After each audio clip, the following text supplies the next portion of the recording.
Buenos días, querida familia. Nos reunimos nuevamente alrededor de la palabra del Señor en este jueves de la 12ª semana del tiempo ordinario. Nos reunimos en el nombre del Padre, y del Hijo, y del Espíritu Santo. Ven, Espíritu Santo, llena los corazones de tus fieles, enciende en ellos el fuego de tu amor, y renovarás la faz de la tierra. Espíritu Santo, ilumínanos y santifícanos. María, Madre de la Iglesia, ruega por nosotros. Lectura del libro del Génesis, capítulo 16, versículos 1 al 12, 15 al 16. Sarai, la mujer de Abraham, no le daba hijos, pero tenía una esclava egipcia llamada Agar. Sarai dijo a Abraham: el Señor no me concede hijos, llégate pues a mi esclava, a ver si tengo hijos por medio de ella. Abraham aceptó la propuesta de Sarai. Así, a los 10 años de habitar Abraham en Canaán, Sarai, la mujer de Abraham, tomó a Agar, la esclava egipcia, y se la dio a Abraham, su marido, como esposa. Él se llegó a Agar y ella concibió. Al verse encinta, le perdió el respeto a su señora. Entonces Sarai dijo a Abraham: tú eres responsable de esta injusticia. Yo he puesto en tus brazos a mi esclava, y ella, al verse encinta, me desprecia. El Señor juzgue entre nosotros dos. Abraham dijo a Sarai: en tu poder está tu esclava, trátala como te parezca. Sarai la maltrató y ella se escapó. El ángel del Señor la encontró junto a una fuente en el desierto, la fuente del camino de Sur, y le dijo: Agar, esclava de Sarai, ¿de dónde vienes y a dónde vas? Ella respondió: vengo huyendo de Sarai, mi señora. El ángel del Señor le dijo: vuelve a tu señora y sométete a su poder. Y el ángel del Señor añadió: haré tan numerosa tu descendencia que no se podrá contar. Y el ángel del Señor concluyó: mira, estás encinta, darás a luz un hijo y lo llamarás Ismael, porque el Señor ha escuchado tu aflicción. Será un potro salvaje, su mano irá contra todos y la de todos contra él. Acampará separado de sus hermanos. Agar dio un hijo a Abraham, y Abraham lo llamó Ismael al hijo que le había dado Agar. Abraham tenía 86 años cuando Agar le engendró a Ismael. Palabra de Dios. Salmo 106 o 105. Den gracias al Señor porque es bueno. Den gracias al Señor porque es bueno, porque es eterna su misericordia. ¿Quién podrá contar las hazañas de Dios, pregonar toda su alabanza? Dichosos los que respetan el derecho y practican siempre la justicia. Acuérdate de mí por amor a tu pueblo. Visítame con tu salvación para que vea la dicha de tus escogidos, y me alegre con la alegría de tu pueblo y me gloríe con tu heredad. Lectura del Santo Evangelio según San Mateo, capítulo 7, versículos 21 al 29. En aquel tiempo dijo Jesús a sus discípulos: no todo el que me dice Señor, Señor, entrará en el reino de los cielos, sino el que hace la voluntad de mi Padre que está en los cielos. Aquel día muchos dirán: Señor, Señor, ¿no hemos profetizado en tu nombre, y en tu nombre hemos echado demonios, y no hemos hecho en tu nombre muchos milagros? Entonces yo les declararé: nunca los he conocido. Aléjense de mí los que obran la iniquidad. El que escucha estas palabras mías y las pone en práctica se parece a aquel hombre prudente que edificó su casa sobre roca. Cayó la lluvia, se desbordaron los ríos, soplaron los vientos y descargaron contra la casa, pero no se hundió porque estaba cimentada sobre roca. El que escucha estas palabras mías y no las pone en práctica se parece a aquel hombre necio que edificó su casa sobre arena. Cayó la lluvia, se desbordaron los ríos, soplaron los vientos y rompieron contra la casa y se derrumbó, y su ruina fue grande. Al terminar Jesús este discurso, la gente estaba admirada de su enseñanza, porque les enseñaba con autoridad y no como los escribas. Palabra del Señor. No todo el que me dice Señor, Señor, entrará en el reino de los cielos, sino el que hace la voluntad de mi Padre que está en los cielos. Las exigencias de Jesús son muy fuertes, casi aterradoras para nosotros tan débiles y frágiles y tan influenciados por la mentalidad corriente y mediocre de este tiempo. Todo el sermón de la montaña, en sus articulaciones, en su firme invitación a cumplir la voluntad de Dios con pureza, generosidad y perfección. Y sabemos bien lo poco que podemos contar con nosotros mismos. Pero mientras nos presenta estas exigencias, Jesús infunde en nosotros el deseo de responder a ellas y nos da los medios y la fuerza. Un medio: todo el que escucha estas palabras mías y las pone en práctica es como un hombre sabio. La palabra de Jesús nos hace conocer la voluntad del Padre. Si la escuchamos, no debemos temer estar lejos de ella. De hecho, estamos inmersos en ella y en aquel día Jesús nos reconocerá entre los bienaventurados de su Padre. Fuerza. Jesús nos da un corazón nuevo. De hecho, nos ofrece el suyo, porque solo con su corazón obediente podemos cumplir la voluntad del Padre, incluso cuando la lluvia, el viento, las olas de las pruebas y las adversidades nos azoten, porque estamos cimentados sobre la roca. Con la presencia de Dios en nosotros tenemos su fuerza, su alegría. Ya estamos en el paraíso. El Evangelio de hoy nos interroga sobre nuestra condición de cristianos.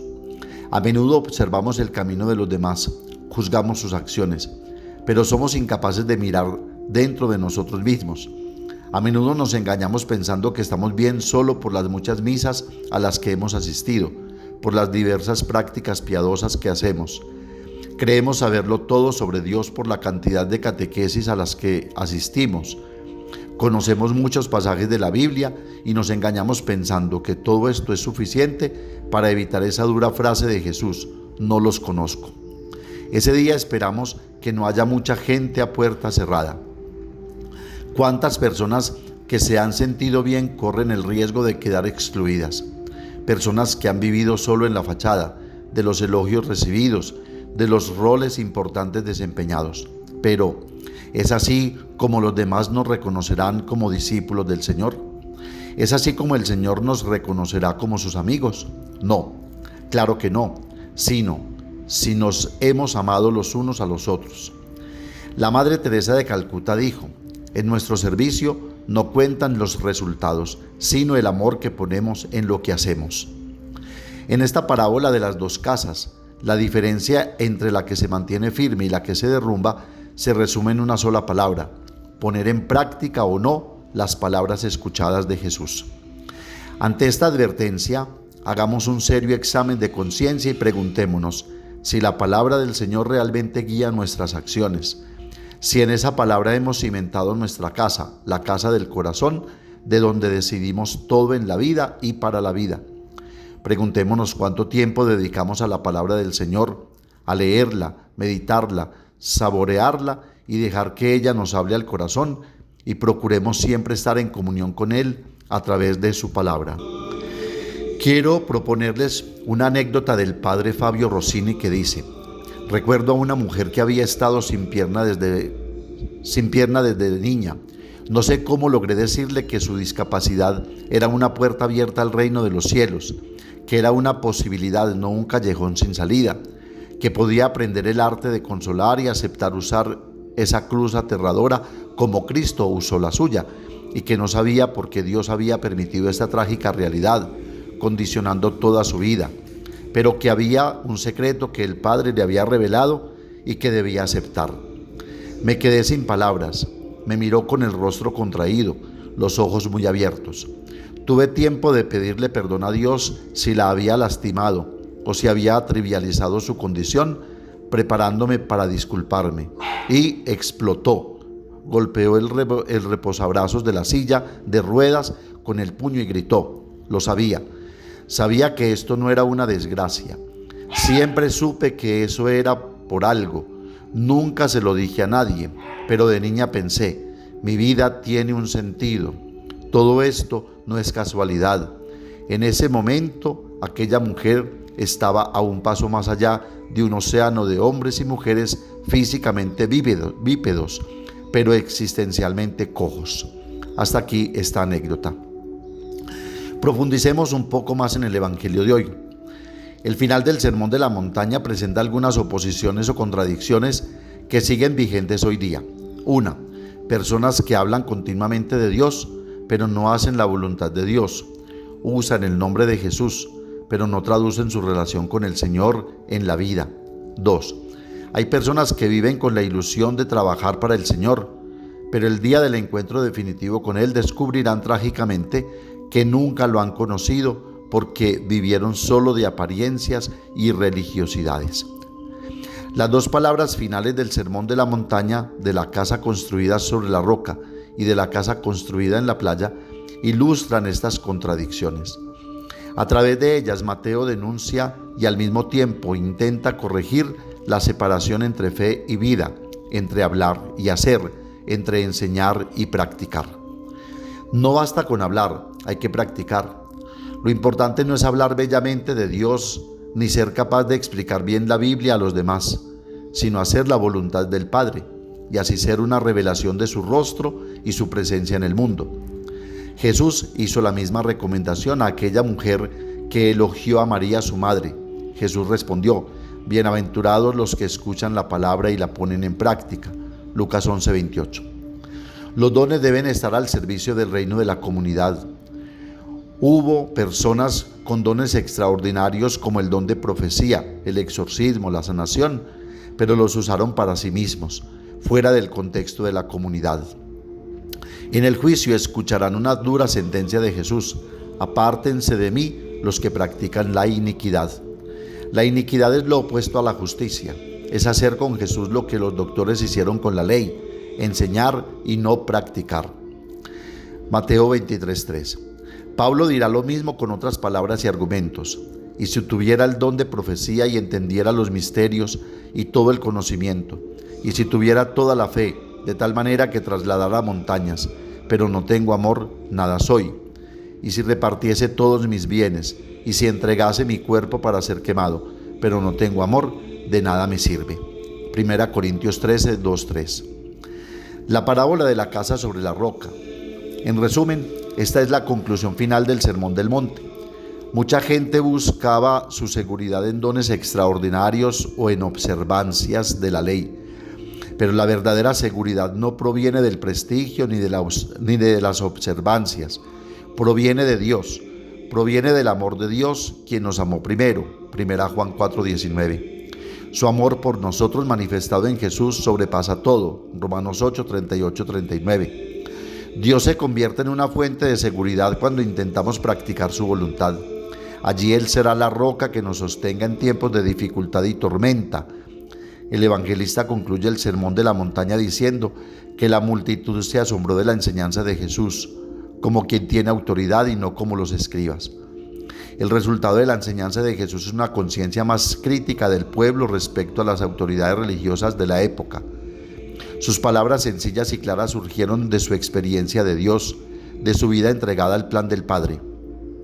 La gente se asombró y aprobó la enseñanza de Jesús. ¿Aprobarán también la nuestra? Nos debemos preguntar nosotros. El Sermón de la Montaña concluye pues hablando sobre la comunidad, representada en la casa sobre la roca. En el libro de los Salmos encontramos a menudo la expresión: Dios es mi roca y mi fortaleza, mi Dios, mi roca, mi refugio, mi escudo, la fuerza que me salva. Salmo 18:3. Él es la defensa y la fortaleza de quienes buscan la justicia. Quienes confían en este Dios, a su vez, se convierten en roca para los demás. Así el profeta Isaías invita al pueblo en el exilio diciendo: los que buscan la justicia y buscan al Señor, miren la roca de la que fueron tallados, la cantera de la que fueron extraídos. Miren a Abraham, su padre, y a Sara, su madre. Isaías 51, 1-2. El profeta pide a la gente que no olvide el pasado. Es necesario recordar que Abraham y Sara, por su fe en Dios, se convirtieron en roca, el inicio del pueblo de Dios. Mirando hacia esta roca, la gente tuvo que cobrar valor para luchar y escapar de la esclavitud. Y así también Mateo insta a las comunidades a tener la misma roca como fundamento. Mateo 7, 24, 25. Para que ellos mismos puedan ser una roca que fortalezca a sus hermanos en la fe. Este es el significado del nombre que Jesús da a Pedro: tú eres Pedro y sobre esta roca edificaré mi iglesia. Mateo 16, 18. Esta es la vocación de las primeras comunidades llamadas a unirse con Dios, la piedra viva, a convertirse ellas mismas en piedras vivas, para escuchar y poner en práctica la palabra. ¿Cómo intentamos nosotros en nuestra comunidad equilibrar la oración y la acción, la alabanza y la práctica, el hablar y el hacer, la enseñanza y la práctica? ¿Qué necesitamos mejorar en nuestra comunidad para que sea una roca, un hogar seguro y acogedor para todos? ¿Cuál es la roca que sostiene a nuestra comunidad? ¿Cuál es el punto en el que Jesús insiste más? Pidamos a la Santísima Virgen María nos ayude a construir nuestra vida y nuestra fe sobre la roca de la palabra de su Hijo Jesucristo, para que asimismo demos testimonio de lo que creemos, obrando como Él obra en cada uno de nosotros con amor. Amén. El Señor esté con ustedes y la bendición de Dios Todopoderoso, Padre, Hijo y Espíritu Santo descienda sobre ustedes y los acompañe siempre. Que tengan un feliz día y recuerden que los padres de la parroquia los queremos mucho.